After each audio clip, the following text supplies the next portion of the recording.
Happy Monday. Welcome to the CBSN Minnesota Morning Update. I'm Jason DeRusha. Hope you had a good weekend. A little cooler, right? I was rocking the official uniform of late summer, shorts and the sweatshirt. That's the move. I think that was the Saturday move. Then the sun came out. It actually was quite nice on Sunday. I was a little warm in the sweatshirt. And some rain Sunday night. Remember rain? Good times. So that was good. Maybe another chance for rain tonight. Later tonight. Before we get there, it's going to be hot.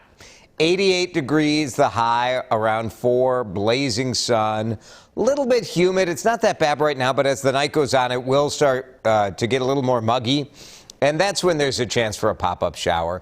This whole week really has a lot of chances for rain. And so that is good news. The bad part of that is it appears we have a chance on Thursday, Friday, Saturday. We're still a few days out, so we'll get a little closer in on the timing and what that's going to look like. But the first day of the State Fair may be in the upper 70s and rainy. So there's, for people worried about capacity, hey, there you go. Plenty of room. Plenty of room if it's raining and chilly, that is for sure. Let's talk about this. Some new information came out from LinkedIn. They did a survey. Have you heard of the Sunday Scaries? When I was a kid, we just called it the Sunday sickness or stomach ache. You kind of have that queasiness. A lot of adults have it. It's not just kids going to school. It's anxiety. And here are the results of the survey. About 2/3 of workers in this LinkedIn survey said, yeah, they feel that anxiety and stress Sunday night ahead of going back to work on Monday. More than 40% said the pandemic made it worse, which makes sense, right? Because you're going back to work and then you're also, so many parents were running a school out of their home. So that for sure was stressful. And when you ask who was affected the most, millennials and Gen Z, they are the leaders in the clubhouse when it comes to anxiety. And so that makes sense, 78%. When you're younger, you have more money worries, you have debt, you have all sorts of things. You should be worried if you're not going to work, don't you think? Why are we so worried about going to work? I don't know. I have no worries, which I think shows in my performance. Maybe I should have a few more worries. Ron says no, I'm doing fine. I don't know, depends. As a kid, I for sure had that Sunday night. My mom always called it the Sunday night stomach ache. Just because I would get worked up about school because I didn't want to get anything wrong. 100%. If I got less than 100%, it was a failure. How have times changed? It's a different attitude I have today. So let us know. I just want to know what you're going through. Do you feel that on a Sunday night? Are you nervous? What do you think it is? Just share your Sunday scaries. And we'll read through a couple of those in a minute. Let's talk about Afghanistan because the pace of evacuations is picking up. President Joe Biden says they are talking about maybe keeping American forces there after August 31st. That was the deadline that he set up for completing the U.S. withdrawal. Pentagon and U.S. military and coalition flights airlifted out just over 25,000 people in the last several days. That's a lot of people to get out of there, but there are a lot of people still behind. Commercial airlines have been enlisted help as well. At least 18 planes will carry Americans and Afghan allies who've already been evacuated from Kabul. The evacuation of thousands of people from Kabul is going to be hard and painful. I think when this is over, the American people have a clear understanding of what I did, why we did it. New CBS News poll finds that most Americans do approve of removing U.S. troops, but most also believe that the handling of the withdrawal has gone either very or somewhat badly.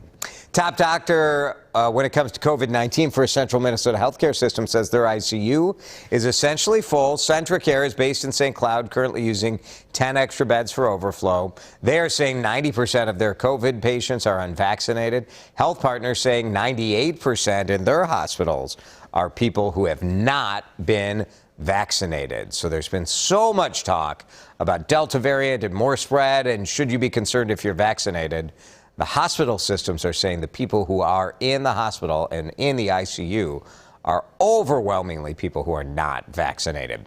Food and Drug Administration is expected to grant full approval to Pfizer's vaccine maybe as early as today, and health officials are saying they hope that this will provide reassurance to people who are vaccine hesitant. It's a big thing I've been hearing from folks. Well, why would you want me to take something that's only been approved for experimental use? And so a full approval does indicate more testing, more information, and perhaps that will be useful to some. It is also for sure expected to open the door to new vaccine requirements. We've heard the University of Minnesota saying they will require the vaccine for everybody when the virus gets full approval.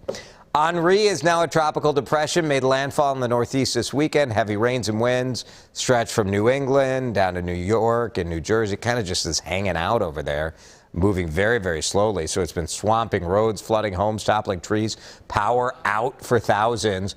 As Henri approached, the outer bands hit New York City Saturday night. You see this time-lapse video. And then, of course, you know, I mean, the subways are so old, the rain made it down there. They had to stop this all-star concert in Central Park. Barry Manilow just getting ready. He just did the Copacabana. He was about to sing I Made It Through the Rain, and he did not, in fact. National Hurricane Center said flooding is expected in some states through today. Joe Biden, the president, approved emergency declarations for Massachusetts, Rhode Island, and Connecticut. But Henri pales in comparison to what we're seeing in Tennessee. Absolute tragedy there. At least 22 people died in flash flooding. 17 inches of rain in less than 24 hours in parts of Middle Tennessee. I mean, look at this. Just absolute horror.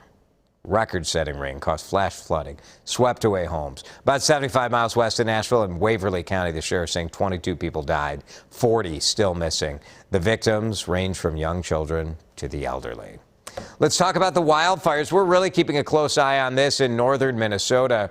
The key focus has been on this Greenwood fire, and the crews battling that fire say, well, at least it didn't get bigger over the weekend. This sucker was expanding by 1,000 acres a day since it started a week ago, and the Forest Service saying, no, it's at treading water, so to speak. It's about 7 square miles in size, but none of it has been contained. So there is fear, depending on the weather, that this thing could spread and be even more problematic, and that is part of why the Boundary Waters Canoe Area, the wilderness, the U.S. Forest Service closed it. I don't think that's happened in, thought I read decades that has happened. Just fear over the drought and the wildfires. The summer drought also having an effect on something I had not considered. A very interesting story by our newest reporter, Pafua Yang, talking about honey production. So we make a fair amount of honey here in Minnesota and Wisconsin, and bees are not able to stockpile enough food because, you know, there are just fewer flowers blooming. Drought means fewer flowers, less pollination, less honey. River Road Honey Farm in Prescott, Wisconsin has more than 3.5 billion bees. Normal year, one hive would produce about 85 pounds of honey. This year, it's about 50 pounds per hive. This farm sells honey products in farmers markets in Minnesota and Wisconsin. Last year was a record year, so we still have honey from last year that we can sell all this year. Yeah, so we're kind of okay, but. But you said for next year. For next year, it'll be a problem, yeah. You might not have enough for next year. Okay. No. Dry conditions also causing some aggressive bees. Some honey farms also reporting a decline in their bee population due to less food. All right, who's the next mayor of Brooklyn Park going to be? Lisa Jacobson or Hollis Winston? There's a city council meeting tonight at 6. That follows last week's canvass, kind of recount. So the recount, at first, Jacobson had a 1-vote lead. The recount got her another vote, so a 2-vote lead. The machine didn't count it because it looked like they voted and changed their mind, but she was awarded that vote. 7 more ballots being challenged, 5 from Hollis Winston, 2 from Jacobson. Now, if Winston gets all 5 of those and Jacobson gets her 2, that would gain him a net of 3 votes. He's down 2, so he'd be the mayor. So who knows how this is going to shake out. This will all go down at the meeting tonight in Brooklyn Park.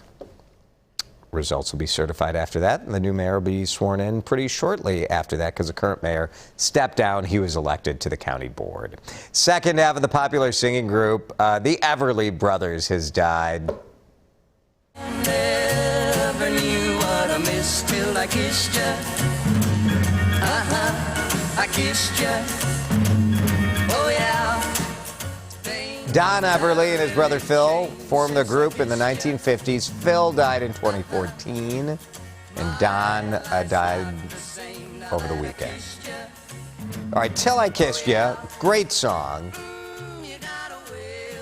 Wake Up Little Susie, better song. Don't you think? What's the best Everly Brothers? Wake Up Little Susie is a great song. They were inducted to the Rock and Roll Hall of Fame in 1986. Don Everly was 84. Week-long event highlighting black businesses continues all week, and it continues all today. Of course, it continues all week. It's a week-long event. Second annual, what am I talking about? The Black Entrepreneur State Fair started last year when the Minnesota State Fair was canceled.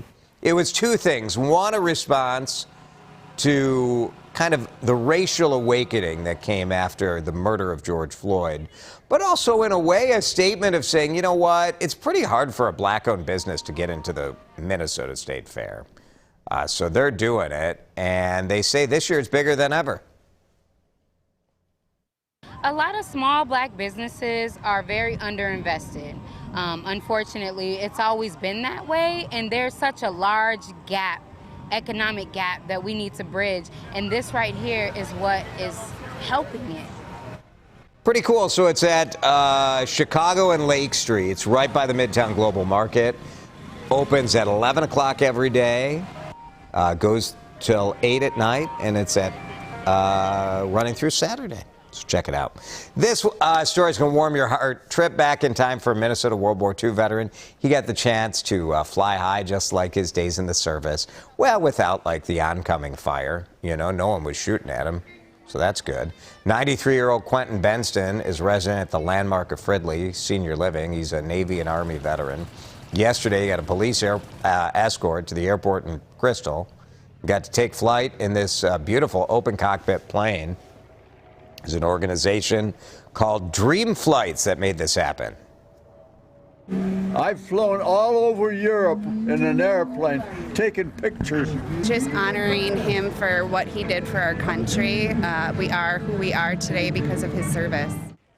Dream Flight Foundation is currently on a tour around the country, giving hundreds of veterans an opportunity just like Quentin got. So cool. You could see just the joy in his face and when he was telling the story about being in Europe doing that sort of flight. So pretty cool. Nice stuff out at the Crystal Airport over the weekend. All right, let's talk about the Sunday Scaries. I don't know, is it the name that bothers me? Hard to say. Scaries. Oh, I'm so scared. Simon, I definitely now have anxiety. Oh, yeah. Simon works in a big hotel in Minneapolis, wonders how many people won't show up. That's an interesting point, Simon, that more of the anxiety may be the fact that those of us who are reporting to work on Monday are doing more work because you are picking up for other people or for openings or whatever. Katrina, no, I try to follow the... Katrina and we're simpatico here. Don't worry about it until the problem exists. I try not to pre-worry about things. Jackie, I don't enjoy it Sunday like I used to. Thought of going back to work is exhausting, knowing what all you have to complete for the week. Never any cycle of working towards the weekend, only for it to be over too quick, then back to the grind. I hear that. Thanks, Jackie. Here's Bradley. I haven't got stressed on Sunday nights unless I know I'm going to be flying solo at work. Then I'm stressed. Usually Sunday nights, I'm like, I don't want to go back to work. I want the weekend to never end. I feel you there. Wouldn't it be nice if you never, like if you could still get paid, but then you never actually had to go to work? That's what I'm trying to figure out, that business model. Pam, I used to get stressed out thinking of having to go back to work. It depended on the boss. Boy, isn't that true? Like the boss or the manager. A lot of times it's like your direct supervisor, right? You might have a great boss or an awful boss. It doesn't matter. It's like, what's the person who's like in your business every day? Jan, retirement, the vaccination from the Sunday Scaries. Perfect. Perfect. Yes, no reason to fear Sunday night when Monday is just another weekend day for you. Good stuff. Thanks, everybody, for watching the Morning Update and for your feedback. We always enjoy that. We'll be back with another edition of this, whatever this is, tomorrow. See you then.